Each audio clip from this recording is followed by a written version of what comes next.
Hey, what's going on, Browns fans? You're back with Rudy, your host of Browns Only. I'm bringing you another edition of Browns Only because there's always something going on in the off season. We're here. It's July, 15th, 16th, toward the end of the day. I will tell you, on Thursday, LeBron is likely to make his decision on where he's going. But remember, this is Browns Only. So I guess we'll transition into some quick Browns news, which I think will be almost the only Browns news for the show. But Ethan Posick, don't forget, he is the center for the Browns that started for them last season, but also did not finish the season due to injury. He had off-season surgery, season-ending surgery on his leg, but he's been cleared to practice. He'll become a free agent. Now, I just wanted to address like kind of a logjam at the center position for the Browns. Don't forget about Luke Wimpler, who's played center for the Browns. Ended last season hurt, also a lower extremity of leg injury. Then we also have Zach Zenner, who's played a little center, the third year, basically left guard out of Michigan, who had a leg injury coming out of college where he broke his leg, which dropped his draft status where he was a third rounder. Don't forget the Browns bought in Elton Jenkins from the Packers, who is a former all-pro player, and they also drafted Parker Brailsford. So interesting to me. First question I'll have for the chat. Chat is live for this one. Don't forget, your host Rudy bringing you Browns live, asking you, should the Browns go ahead and try to bring back Ethan Posick just for depth because they're not sure who's going to start that center position, and we know that Elton Jenkins would rather play guard. Moving right along, there's some other NFL news. Alvin Kamara, he does restructure a deal. Remember, he was still a free agent where he'll go back and play for the Saints. So in other news from a previous show, don't forget they re-signed Cam Jordan, their all-time great defensive end, probably a Hall of Famer himself in his own right.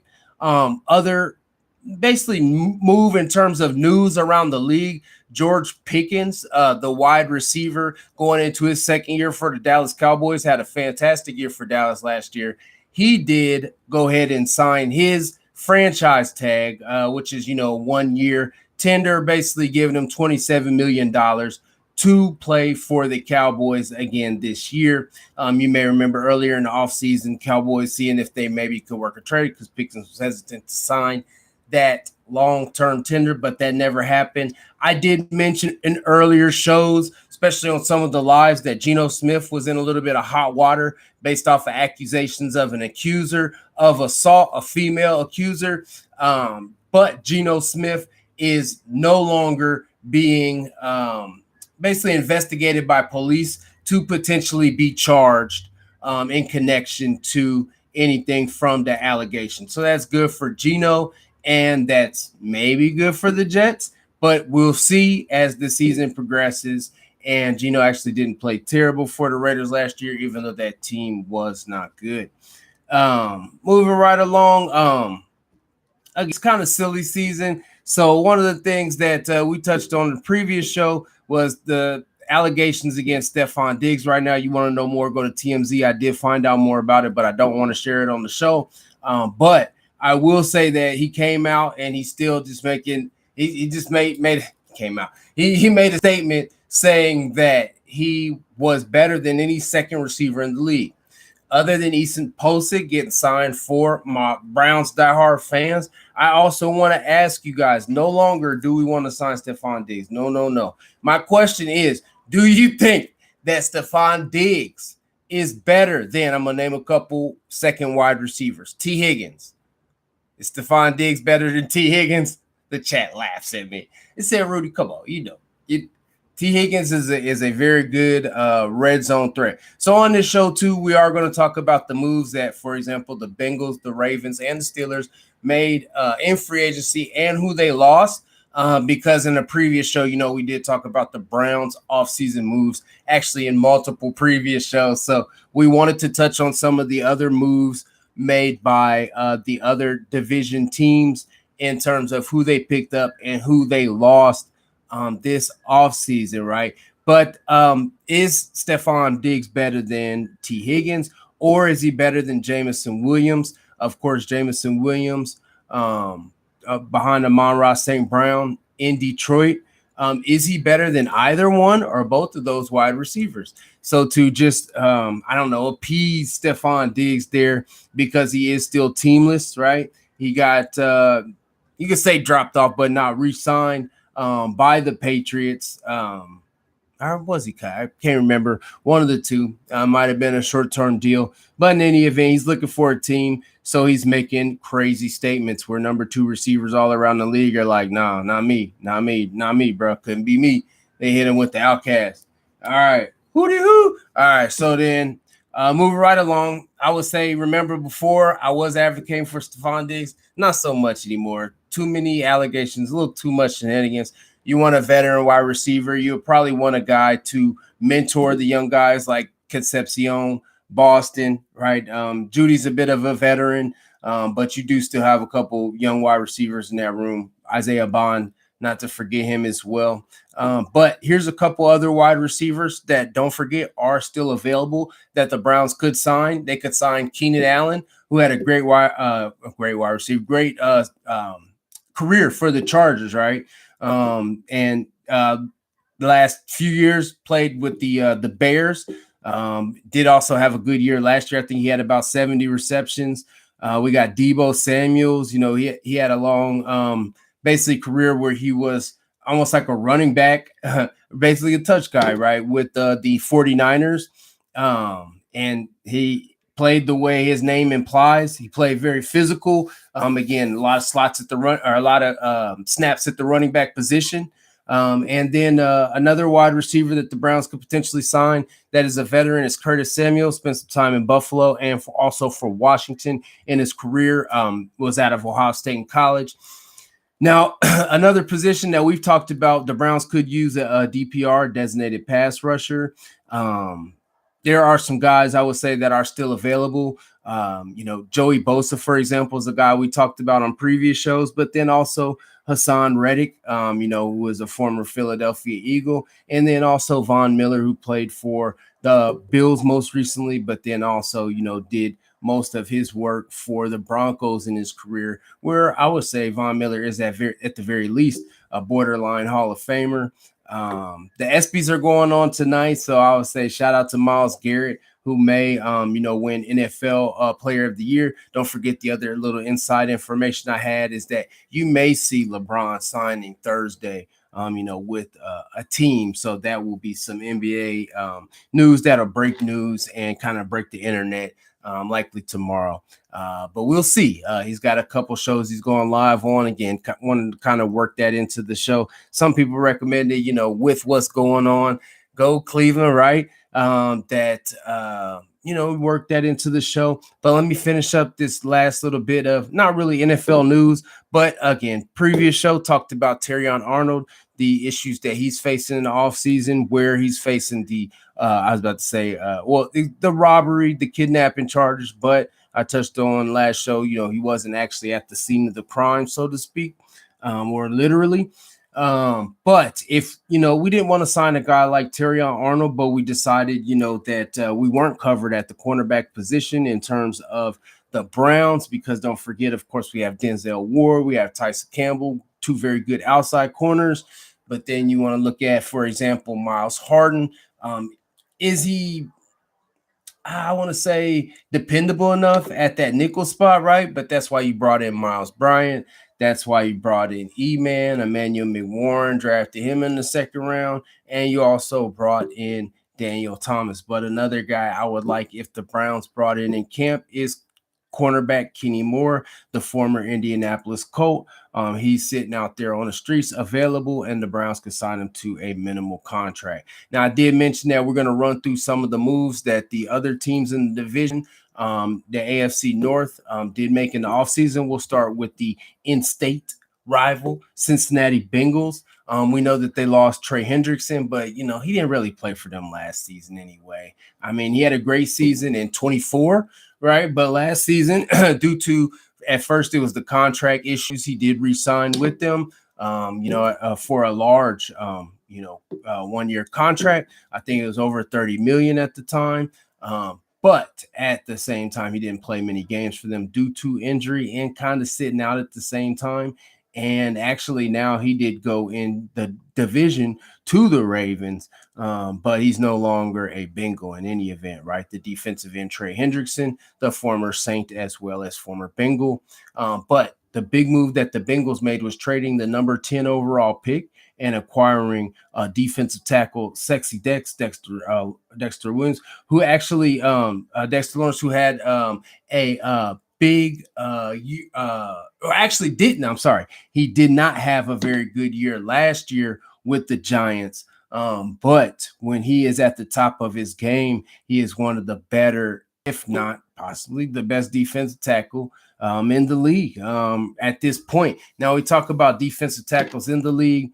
Again, no, I'm a little out of order here, but it did make me think of the most recent, rumors related to Aaron Donald coming back to the Rams. He's working out in LA, but he's been working out with them a lot in the offseason. Of course, the Rams did acquire Myles Garrett, so it'd be interesting to see if those two team up this season, and that will be hard for opposing offenses, I think, to deal with. And that would, I think, elevate the Rams to the level that a lot of people see them as a title contender, which they very well could be even without them. But again, moving right along, the Bengals did sign Dexter Williams to Dexter Lawrence, the defensive tackle, they traded for him, for the 10th overall pick that went to the Giants. And so the Giants ended up, I think, drafting Francis Mauigoa with that 10th overall pick, if I'm not mistaken. However, the Bengals, that was their big acquisition in the offseason to help solidify that defense, especially after the loss of Trey Hendrickson. And they also did sign safety Brian Cook, who actually went to UC. Now the Ravens, I think the big loss for the Ravens this offseason really, to me, was Max Crosby. Max Crosby actually never was on their team, but that was some of the biggest chicanery I ever seen, some of the biggest basically somebody needed to say black, no trade back. I think the Raiders needed to say that because they saw themselves getting 2 first-round picks for Max Crosby and that deal be dissolved. Even though the Browns did something similar with AJ Espinosa, but there wasn't really trade compensation involved, right? It was just a signing. But with Max Crosby, it was more of a blockbuster deal announced earlier in free agency, but that trade was rescinded basically by the Ravens. And they said they didn't like something related to the medical from Crosby's knee that he was recovering from surgery, but they knew he wasn't game ready already, or that should have been known. And so that was a very shady situation. But the Ravens, they've done business that way before, let's say. So the Ravens also lost Tyler Linderbaum. They also lost Isaiah Likely. Now, one thing to point out about both the Ravens and the Steelers, just like the Browns, they did lose their head coaches over the offseason. So, of course, Todd Monken was the offensive coordinator for the Ravens last year. So that's a loss as well, really, as he becomes the head coach, obviously, for the Browns this season. But then they did also lose Harbaugh as their head coach. They did also lose 2 of their tight ends. Isaiah Likely being one of those tight ends that departed and went to the Giants via free agency and joined Harbaugh again with the Giants. You see quite a few connections there. Also, I would say a couple players that the Ravens brought in. Of course, we mentioned Trey Hendrickson, the defensive end that's going to try to help their front seven get back to what it's been in the past. You think of guys like, of course, Ray Lewis or Terrell Suggs, for example, and that Ravens front seven with like Adam Buke being hurt was not the same. That defense was not the same. They're hoping that their head coach now, Jesse Minter, will bring in a scheme that will allow the Ravens to play more physical. But in terms of acquisitions, I think another player that for them, hopefully, right, will pay dividends for them. They did get 2 wide receivers. They got one was Elijah Surratt out of Indiana, the NCAA champion Indiana Hoosiers. And then they did also get another, I would say, tall wide receiver, right? Surratt's maybe 6'2". Jacoby Lane is 6'4" out of USC, and he is another wide receiver that the Ravens, or some call the Ratbirds, acquired this offseason. Now, the Steelers, they lost running back Kenneth Gainwell this offseason, but they did also get running back Rico Dowdle, who was formerly with the Cowboys. And then they did also trade for Michael Pittman Jr. From the Colts, who the Colts kind of look like they might want to re-sign, but they did re-sign, Alec Pierce to a long-term deal there with the Colts. So that allowed for the Steelers to be able to trade for Michael Pittman Jr. to team with DK Metcalf. So Aaron Rodgers will have a couple large, tall targets on the outside. Another one that they got was Jeremy Bernard. Now, they did draft Jeremy Bernard out of Alabama, but he'll be another receiver looking to compete for Pittsburgh for snaps. I mean, you could also look at the draft. They did draft Drew Aller in this draft. He doesn't look to necessarily play this year. This is Aaron Rodgers' team right now, right? Will Howard as well, kind of in the same position as Drew Aller, where he will just kind of wait and watch in the wings. The Steelers did also acquire Asante Samuel Jr. Don't forget they got Joey Porter Jr. So a couple of the juniors there, legacy players, kind of similar to Shador, right? You've seen Jalen Ramsey had some comments about a play that was a pass that Shador threw to Jerry Jeudy last season, and those two, how they kind of had the mental breakdown of how that play went down and how they were it was almost like chess. Like it was like a move and a counter move, right? But I was thinking about playing a clip that was something that was said about Shador recently by a national analyst. But I think I'll save that for another show, because today we were able to kind of break down, some of the most recent moves at the tail end of, it's not even free agency anymore, right? We're right before camp. You'll see some more veterans get signed. That's why I mentioned those names earlier in the show, guys that are still available. You could see, your team, signed before the season actually starts, or even before the preseason. We still got over a month, before really the preseason actually gets into full swing. With that being said, we also looked at the moves that the other teams in the AFC North, other than the Browns, made. Don't forget, of course, the Browns addressed the O-line we talked about earlier in the show. That'll be an interesting battle to a certain extent to see not only who takes over at the center position, but what that starting five will be, and whether, they will be able to keep that starting five, right? Who will be the, let's say, 10 offensive linemen that make it. Lots of camp battles to look forward to for the Browns, not just the quarterback position. Of course, we talked about the wide receiver position on the previous show, but I do want to know from the chat, do you think that Stephon Diggs, let's say this upcoming season, will be a better receiver than either Jameson Williams or T. Higgins? And so, a couple little topics for you to play with there. I appreciate so much that you guys joined us here. The other question again from our Browns fans, don't forget, should we sign Ethan Posick to just add on to, again, that offensive line depth, which is looking awesome right now for the Browns. I do think, it's going to contribute to a strong rushing attack for the Browns this year, so that, I think can help offset maybe what may have been lost by, losing Myles Garrett to trade this offseason. We've touched on that on previous shows. We'll touch on it again. I'll be back with you guys. I'm a hardcore Browns fan. I love bringing you guys this show. So let me get a go Browns right before we get out of here, man. And we'll bring you guys alive coming up here real soon, because again, I want to, do some more analysis related to getting you ready for training camp, which starts here just in a little bit, over about a week, right? So thank you guys for tuning in. I will talk to you guys soon. Please enjoy your night. Take care of yourself. Remember, Big Rude Promotions and Entertainment brings you this show.